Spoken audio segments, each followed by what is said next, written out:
Hello students, कैसे हैं आप लोग। आई होप आप लोगों की पढ़ाई बहुत अच्छी चल रही होगी। देखिए, आज का जो हमारा टॉपिक है वो है हमारा जो शिक्षण अभिवृत्ति हम पढ़ रहे थे, टीचिंग एप्टीट्यूड। हम लोगों ने सारा थ्योरी और सारा कंटेंट जो है वो तैयार कर लिया था। अब हम लोग इसका जो अभ्यास प्रश्न है वो सॉल्व करेंगे। तो चलिए आइए शुरू करते हैं।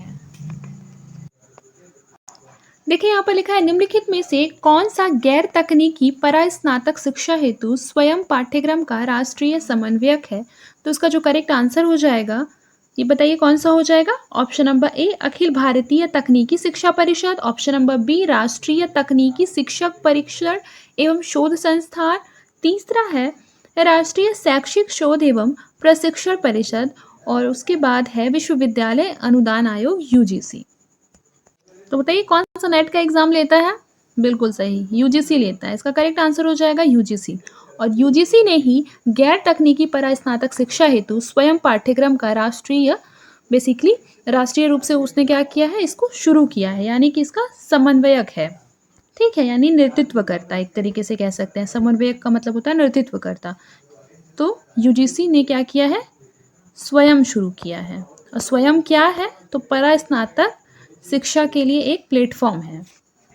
फिर देखिए, अगला क्वेश्चन है कि नीचे दो कथन दिए गए हैं, जिसमें स्टेटमेंट 1 में है कि स्वयं प्रभा पाठ्यक्रम टीवी पर प्रसारित किए जाते हैं। स्टेटमेंट 1 क्या कह रहा है कि जो स्वयं प्रभा पाठ्यक्रम है, यानी जो सिलेबस है, वह कहाँ प्रसारित किया जाता है, टीवी पर प्रसारित किया जाता है। स्टेटमेंट 2 है कि मूक्स केवल अंग्रेजी में उपलब्ध है। बताइए दोनों में से कौन सा स्टेटमेंट जो है वो सही है।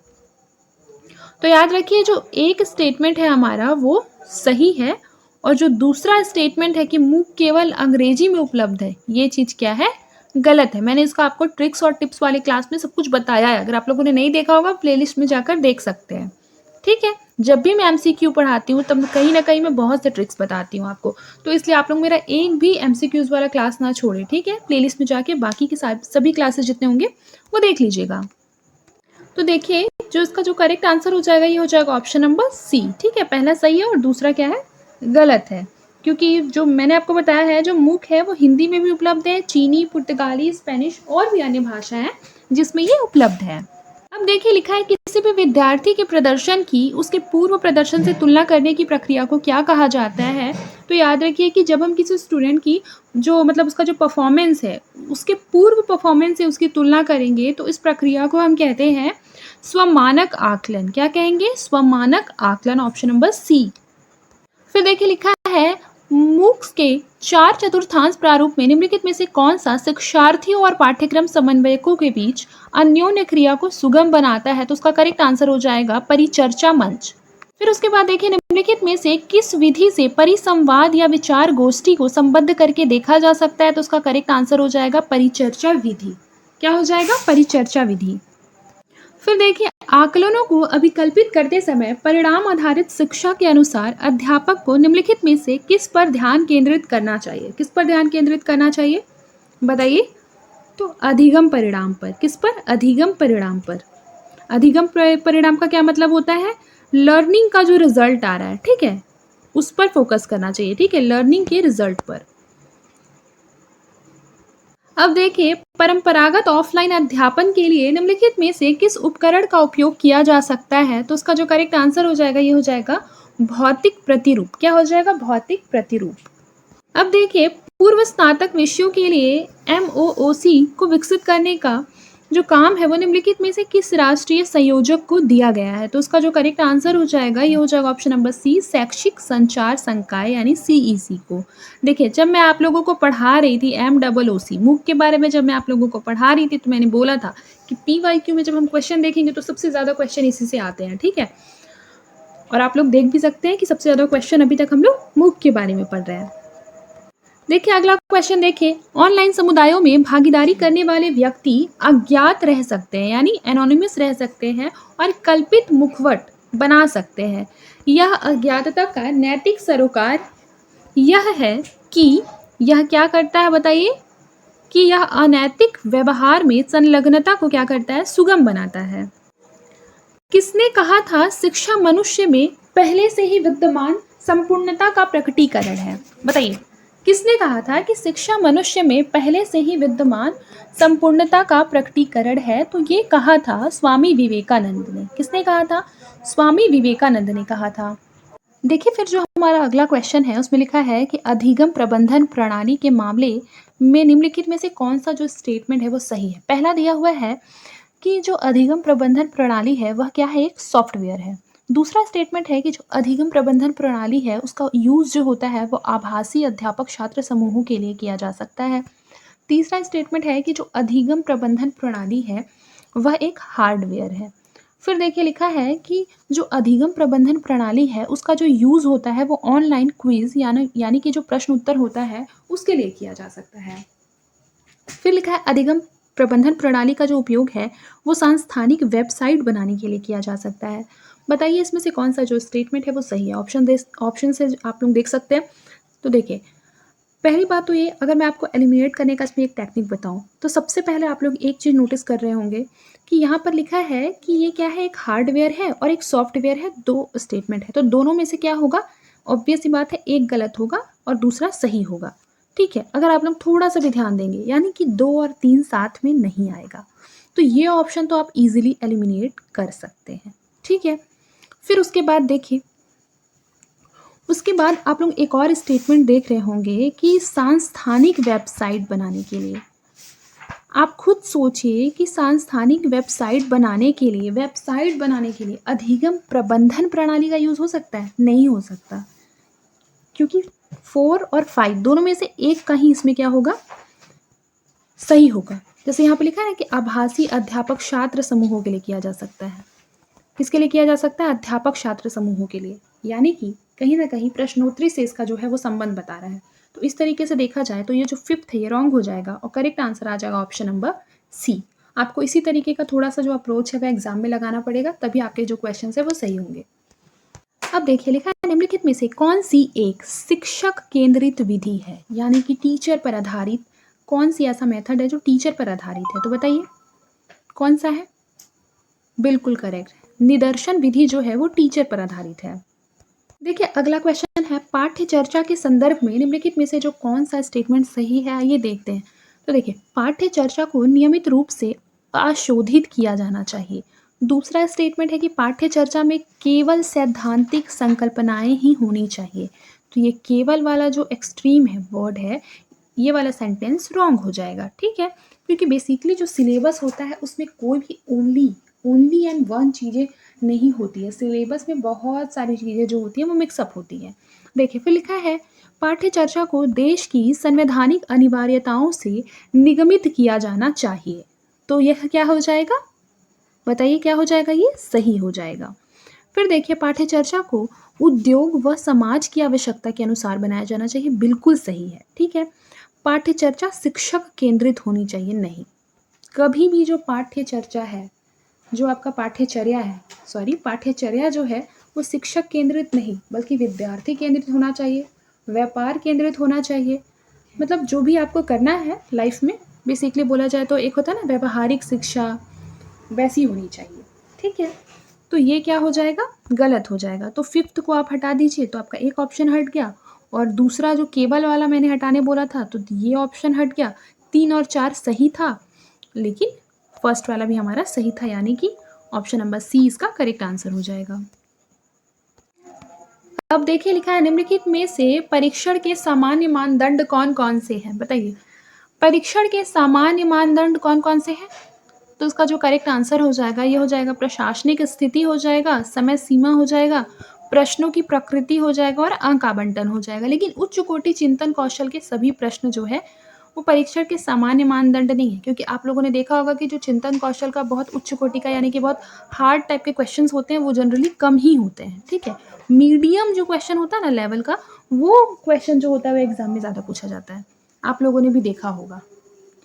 तो परीक्षण जब करते हैं एग्जामिनर क्वेश्चन पेपर से आप लोगों का, विद्यार्थियों का, तो उसमें बेसिकली सामान्य मानदंड में है प्रशासनिक स्थिति, समय सीमा, जैसे आप लोगों को एग्जाम में मिलते हैं ना 3 घंटे, मान लीजिए किसी में 2 घंटे, प्रश्नों की प्रकृति और अंकों का आवंटन। ठीक है, तो ये दूसरा वाला अगर हम गलत कर देते हैं तो हमारा जो करेक्ट आंसर आ जाता है वो आ जाता है ऑप्शन नंबर डी। फिर देखिए अगला क्वेश्चन है कि मूल्यांकन व्यवस्थाओं की प्रक्रिया के आलोक में निम्नलिखित को सही क्रम में रखना है। देखिए सबसे पहले है हम लोगों का उद्देश्य और निकसों को स्थापित करना, ठीक है। फिर उसके बाद देखिए फिर है मापन उपकरणों का विकास एवं उपयोग। उसके बाद हो जाएगा डेटा की व्याख्या और उसके बाद निर्णयों का प्रतिपादन एवं उचित कार्यवाही करना। देखिए एक चीज़ तो एकदम फिक्स है, अगर आप थोड़ा भी कॉमन सेंस लगाएंगे तो आप समझ जाएंगे कि निर्णयों को तो हम सबसे लास्ट में प्रतिपादित करेंगे ना, तब तो कार्यवाही कर पाएंगे। तो ये कहीं ना कहीं लास्ट में ही होगा, इसलिए आप लोगों को देखिए ऑप्शन भी वैसा ही दिया हुआ है, इसमें आप कॉमन सेंस भी लगा के कुछ नहीं कर पा रहे, ठीक है। तो कहीं ना कहीं आपको क्या करना है, सबसे पहले ये चीज़ सोचना है कि इसमें से सबसे पहला क्या हो सकता है। तो आप लोगों को पता होना चाहिए कि जब भी हम करते हैं मूल्यांकन की प्रक्रिया को, तो उसका उद्देश्य सबसे पहले होता है। ये चीज़ मैंने थ्योरी में भी पढ़ाया है कि सबसे पहले क्या होता है, उद्देश्य स्थापित करना, कि उद्देश्य क्या है इस कार्य को करने का। तो 3 तो हमारा सबसे पहले हो जाएगा, तो हमारा जो आंसर है वो ईजिली आ जाएगा। सिर्फ आपको एक चीज़ पता होना चाहिए कि सबसे पहले कौन आएगा, और वैसे ही आप लोग फिर जो 90% बच्चे हैं उससे आगे आ जाएंगे, ठीक है। अब देखिए लिखा है निम्नलिखित में से किस शिक्षार्थी केंद्रित विधियों में विद्यार्थियों के समक्ष चुनौतियां प्रस्तुत की जाती है। तो इसका जो करेक्ट आंसर आ जाएगा ये हो जाएगा आगमनात्मक शिक्षण और अधिगम। फिर देखिए अगला क्वेश्चन है, एक तरफ वैल्यूज हैं और एक तरफ उसके जो अर्थ हैं वो है, ठीक है, मूल्य और उसका अर्थ, और इसे हमें क्या करना है, मैच द कॉलम मिलाना है। तो देखिए सबसे पहले सत्यनिष्ठा। सत्यनिष्ठा बताइए, सत्यनिष्ठा किसे कहेंगे आप लोग, बताइए सत्यनिष्ठा किसे कहेंगे आप लोग। सत्यनिष्ठा यानी कि सही कार्य करना। जब आपके पास सत्यनिष्ठा होता है तो कहीं ना कहीं आप क्या करते हैं, एक सही पाथ चुनते हैं अपने वर्क को करने के लिए, यानी कि सही कार्य करना। उसके बाद बताइए अगला है समूह कार्य, यानी कि जब हम ग्रुप वर्क करते हैं तो उसके लिए क्या इंपॉर्टेंट है। तो देखिए जब हम कहीं ना कहीं जब ग्रुप बनाकर कार्य करते हैं तो उसके लिए इम्पॉर्टेंट है एक अच्छी अभिवृत्ति रखना, यानी एक अच्छा एटीट्यूड होना, एक पॉजिटिव एटीट्यूड होना।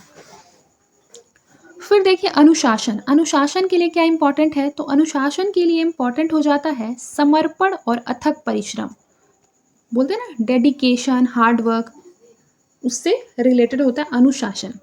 फिर देखिए सकारात्मकता, ये बहुत इंपॉर्टेंट है, पॉजिटिविटी।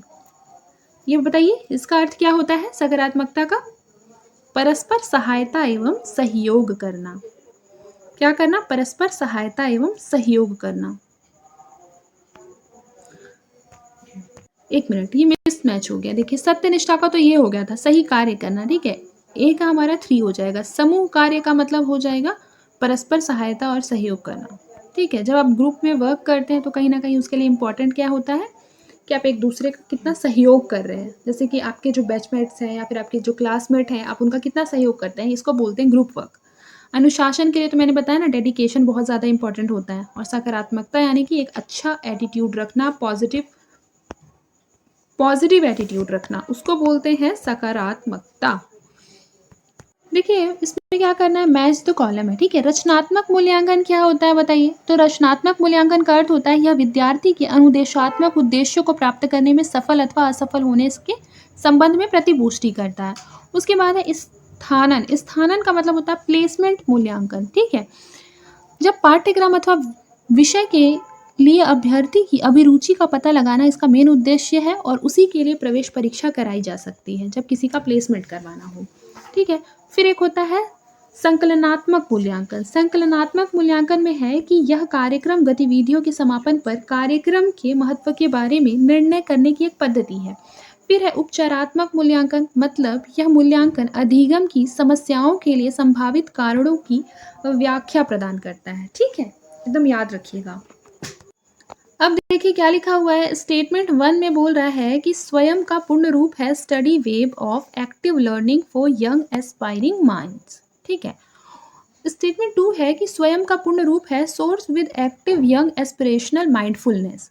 बताइए दोनों में से कौन सा स्टेटमेंट जो है वो सही है। तो देखिए सबसे पहले स्वयं का तो ये जो फुल फॉर्म है सही है, study web of active learning for young aspiring minds, ये चीज़ सही है, ठीक है।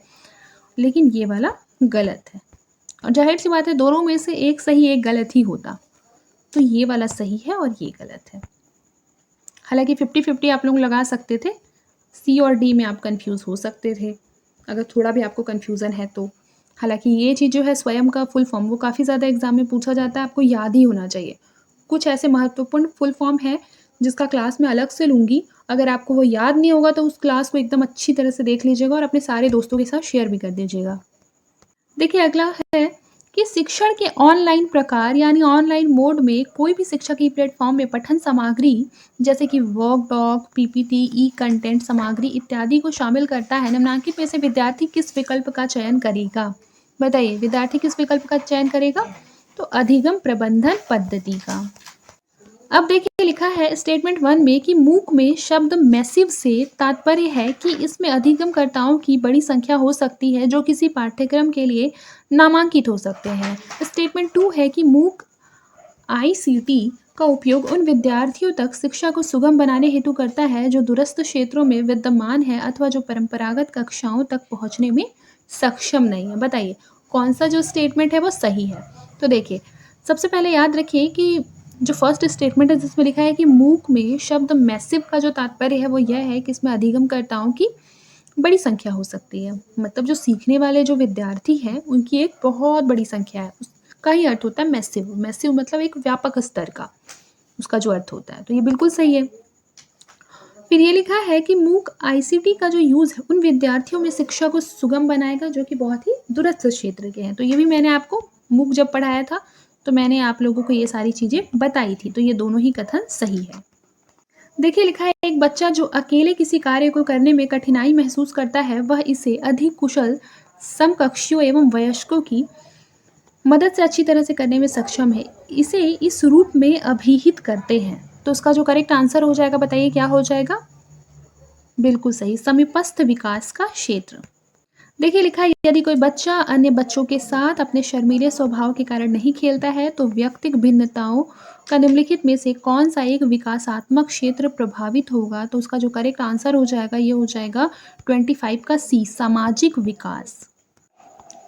अब देखिए मेमोरी के कारक है और आशय है। तो देखिए स्मरण करने का अर्थ होता है कि प्रशिक्षण एवं अधिगम के माध्यम से व्यवहार परिवर्तन। स्मरण करने का मतलब होता है प्रशिक्षण एवं अधिगम के माध्यम से व्यवहार परिवर्तन हेतु उत्तरदायी कारक। प्रतिधारण का मतलब होता है सीखी गई पाठ्य सामग्रियों के संरक्षण हेतु उत्तरदायी कारक। पुनः स्मरण का अर्थ होता है सीखे गए अनुभवों की मानसिक पुनर्प्राप्ति। अभिज्ञान का मतलब होता है अपने सामान्य प्रतिधारण करने की शक्ति का प्रकटीकरण, उसको बोलते हैं अभिज्ञान। देखिए अगला क्वेश्चन है ऑनलाइन फोकस समूहों के नियोजन की क्या सीमाएं हैं? तो उसका जो करेक्ट आंसर हो जाएगा ये हो जाएगा ऑप्शन नंबर डी 3, 4 एंड 5 यानी कि ड्रॉप आउट्स आंकड़ों की गुणवत्ता को प्रभावित कर सकते हैं। फिर है यह उपागम ऐसे लोगों तक सीमित है जो सहभागी बनना चाहते हैं। सहभागियों पर बाह्य प्रभाव देखे जा सकते हैं। ठीक है ये तीनों ही सही है। फिर देखिए अनुसंधानों में प्रभावी शिक्षण का मुख्य व्यवहार किसे माना गया है? बताइए किसे माना गया है मुख्य व्यवहार? तो शिक्षक कार्य अभिमुखीकरण को, ऑप्शन नंबर सी इसका करेक्ट आंसर हो जाएगा। फिर उसके बाद देखिए निम्नांकित सूची से अप्रत्यक्ष शिक्षण कार्य नीतियों को चिन्हित कीजिए। तो उसका जो करेक्ट आंसर हो जाएगा 29 का, बताइए कौन सा हो जाएगा? तो देखिए अप्रत्यक्ष शिक्षण कार्य नीतियां इनमें से कौन कौन सी हैं? तो देखिए सबसे पहले है ध्यान आकर्षण एवं अभिगमकर्ता को उद्देश्य की संसूचना और प्रोत्साहन सामग्री प्रस्तुत करना। फिर दूसरा हो जाएगा उदाहरणों एवं गैर उदाहरणों के माध्यम से अवधारणा का निर्माण। और फिर हो जाएगा विद्यार्थियों को उनके अपने अनुभवों से संदर्भ लेने के लिए प्रोत्साहित करना, यानी कि 1, 2 और 5। फिर देखिए यहाँ पर मैच द कॉलम का एक क्वेश्चन है जिसमें शिक्षण प्रणालियाँ लिखा हुआ है और कार्यान्वीकरण लिखा हुआ है। देखिए अनुदेशन, अनुदेशन का अर्थ होता है कि विद्यार्थियों और शिक्षक के बीच में विचारों का सक्रिय आदान प्रदान, उसे बोलते हैं अनुदेशन। प्रशिक्षण का क्या अर्थ होता है? सबसे पहले तो यहाँ पर कहीं पे अभ्यास आपको दिखाई दे रहा होगा, ये अभ्यास, बस इतना सा कीवर्ड देखकर आप प्रशिक्षण को टिक कर सकते हैं। अनुबंधन का क्या अर्थ होता है? तो शिक्षक से विद्यार्थियों को विचारों की सहचारी प्रस्तुति, ये होता है अनुबंधन। फिर है मातारोपण, मातारोपण का अर्थ होता है विद्यार्थियों पर शिक्षक के विचारों का एक तरफा आरोपण। फिर देखिए अगला क्वेश्चन क्या है, अगला क्वेश्चन कह रहा है स्टेटमेंट 1 में है कि कंप्यूटर आधारित प्रशिक्षण से आकलन प्रक्रियाओं में वस्तुनिष्ठता को बढ़ावा मिलता है। तो ये कहीं न कहीं ये कथन जो है बिल्कुल सही बात है। फिर देखिए लिखा है स्टेटमेंट 2 में कि भारत में उच्चतर शिक्षा में विकल्प आधारित क्रेडिट प्रणाली एक नई व्यवस्था है। ये भी बिल्कुल सही है, यानी ऑप्शन नंबर ए बिल्कुल सही है, जिसमें कि दोनों ही स्टेटमेंट सही है। देखिए ये भी स्टेटमेंट बेस्ड क्वेश्चन है, जिसमें एक अभिकथन दिया हुआ है जो कह रहा है कि शिक्षण सहायता प्रणाली पारंपरिक अथवा आधुनिक, इसका उद्देश्य है अर्थव्यवस्था को सुदृढ़ करना एवं शिक्षण अधिगम प्रक्रिया को गुणवत्ता को बनाए रखना। कारण दिया हुआ है कि शिक्षण परिणामों को निर्धारित अनुदेशनात्मक लक्ष्यों के अनुरूप बनाने के लिए प्रारंभ में एक आधारिक समर्थन की आवश्यकता होती है। तो ये जो कारण है ये तो बिल्कुल सही है, यानी कि ये दोनों ही स्टेटमेंट सही है और ये इसकी सही व्याख्या कर रहा है।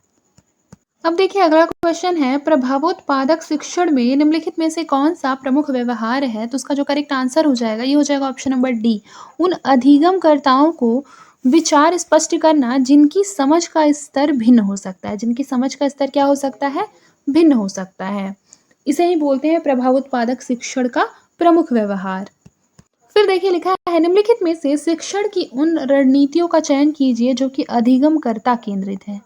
कौन सा केंद्रित है? अधिगमकर्ता केंद्रित है। तो उसका जो करेक्ट आंसर हो जाएगा ये हो जाएगा, पहला तो है साइबरनेटिक्स हो जाएगा और फिर हो जाएगा व्यवहारिक कार्य आधारित परियोजना, यानी ऑप्शन नंबर ए जो हो जाएगा ये इसका करेक्ट आंसर हो जाएगा। देखिए अधिगमकर्ता केंद्रित यानी कि जो लर्नर्स हैं, जो क्या है? लर्नर्स है। लर्नर्स बेसिकली ये लर्नर्स पर आधारित होगा। तो ये कौन कौन सा हो जाएगा? व्यवहारिक कार्य आधारित परियोजना यानी प्रोजेक्ट वर्क, और दूसरा हो जाएगा साइबरनेटिक्स।